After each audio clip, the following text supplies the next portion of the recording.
Hello guys, ito yung mga video namin Part 18 Most Awkward Moments in Philippine TV. Yan tayo dito. At dahil hindi natutuli, Makakatalo ba si Mayor Zamora ganung na COVID-19 din ito? Oh, 1,000 minus 500 times 2 equals 1,000. Yan naman ang dalangin ko. Walang hanggan.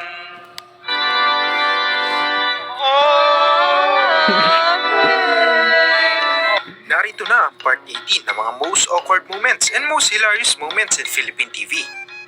Simulan natin ang episode ng Good Vibes sa noy controversial na usapan patungkol sa pagiging essential ng lugaw. Ngunit nang Lugaw. ito'y mag-viral, pati ando yung lugaw. si Ang Aztec sabi. Epimaco Densing ay nagpahayag ng pasaring. Yung tama ho yun. Tama. Dagdag pa niyang hindi daw talaga essential si lugaw, kundi Non-essential si lugaw. O talagang Dati siya si lugaw daw. talaga hindi talaga essential si lugaw. Pero kung sinabi niya essential ang lugaw, yon tama yon ang lugaw. Pero si lugaw ang binanggit niya eh. So, non-essential talaga yun sa pananaw namin. Hindi yan si lugaw. dumako naman tayo sa noy programa ng Showtime, Isang Tanong, Isang Milyon, kung saan ang kalahok ay kinabibilangan ni Maris Racal na sa pagbanggit ng katanungan ay taas noong sumagot ng diretsahan. 1,000 minus 500 times 2 equals 1,000. 1,000 is correct. What? Bro, what are you talking about, man? Nag-uumapaw naman sa saya ang eksenang ito. Sa sobrang tuwa kasi ni tatay sa kanyang pagkapanalo, iba yata ang napasalamatan nito.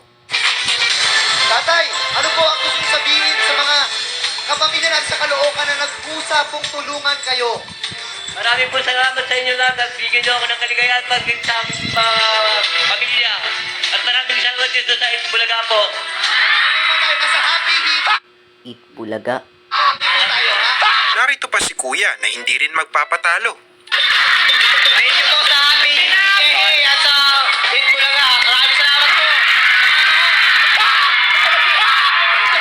Viral naman sa social media ang videong kuha sa pagbabalita ng kilalang reporter na si Bam Alegre.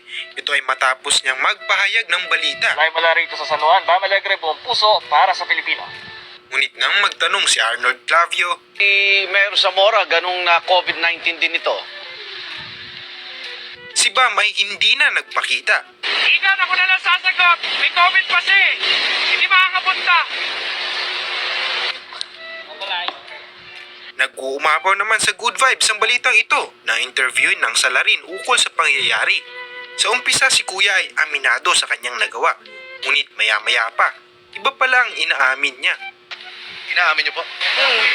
Bakit niyo po ito nagawa, sir? Ang alin? Ito pong krimen. Krimen? Wala akong ginawang krimen. Ay, ano yung inaamin mo? Inaamin ko na wala akong kasalanan. Grabe. Okay, so, Siyempre hindi rin papahuli si Manong na nahuli matapos na magbaba ng pasahero sa iligal na babaan. Sambit pa niyang kausapin na lang daw kuno ang boss niya. Boss niya raw ang kausapin at tikitan ng MMDA. Ngunit nang magtanong kung sino ang boss niya, sagot niyang, Oo, gusto. sa pagbabalita ay hindi maiiwasan ang pagsablay sa pagbigkas ng mga salita.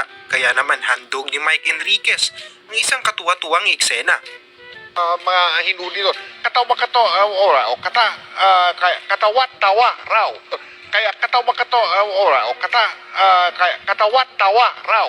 Hindi rin naman magpapahuli si Maring Vicky sa paghahatid ng Good Vibes. Ito ay dahil rin sa maling pagkakabigkas niya habang nagbabalita. Ang GMA, walang kinikilingan, walang pinoprotektahan. Walang kasinungalingan. Serbisyong totoo lamang. At dahil hindi natutuli, natutulog ang... Dumako naman tayo sa noon ang probinsyano. Umani ang halo-halong reaksyon ng eksenang ito matapos sa kakaibang stunts ko ni Cardo. oh. Si Coco Matindi Martin. mo talaga, Cardo. Bawat bahagi ng katawan mo ay kasing tibay ng bato. backflip. Oh. Usapang simbahan naman tayo. Viral ang video ito habang nagmimisa kasi si Oh. Father, itong si Kuya, biglang sumulpot out of nowhere. Aba, at nakiupo pa. At Espiritu Santo. Amen. Tumayo tayo at dalhin natin ang pag-ibig ni Kristo. Salamat sa Diyos. Narito naman ang isa pang eksena kung saan ang kumakanta ay tila sumablay ata. Kaya naman si Father ay todo pigil sa sarili. Si Father, nakakanta yung Amen. Walang hanggan.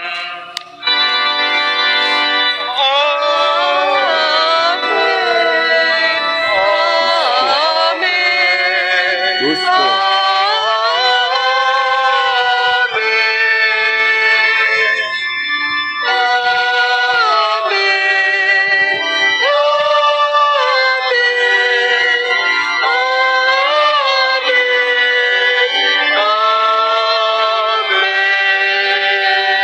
Usapang kantahan baka mo.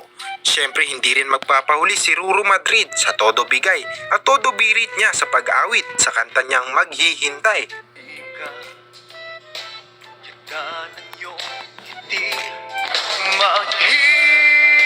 Maghihintay ako.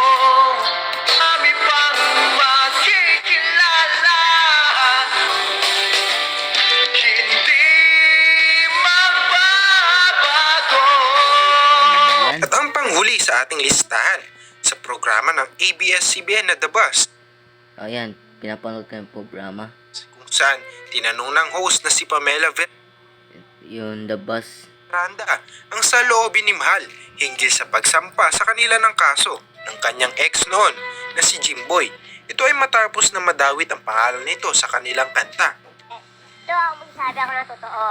Kasi, Ayan na. dali magkasalita lang ako. Jimmy, magkinig ka muna, Maggie Ayan, makinig daw si Jimboy dito. Dito, Magkinig ka, Jimmy, muna Huwag mo na magkagalit Alam mo, nung ako nung unang nagpipiano, hindi nakatulog pa ako, umiiyak na. Nakawa, takit ka naman. Parang inireklamo. Kinagila! Okay, ako. Pero, ano mo yung wala ka kasi, Jimboy? Alam mo na, Papa, hindi na pinatulog na dyan gabi. Hindi mo na ang biyaga. Ano ba? Ano ba? Kaya hindi mo na pinatulog ni Papa. Hindi na maano nung gabi ng Wednesday. Alam ko na hapon. Kaya Mahal. makinig ka na, Jimboy, Kaya nakikinig ka naman siguro, Jimboy, di ba? Saka napapanood. Kaya naman kung kailan ka na, Jimboy. Ano ko, ayan? Wala na nunod ka ngayon. Dito na nagtatapos ang ating part 18. Nagustuhan mo ba ang ating video? Huwag kalimutang mag-subscribe at i-like ang video ito.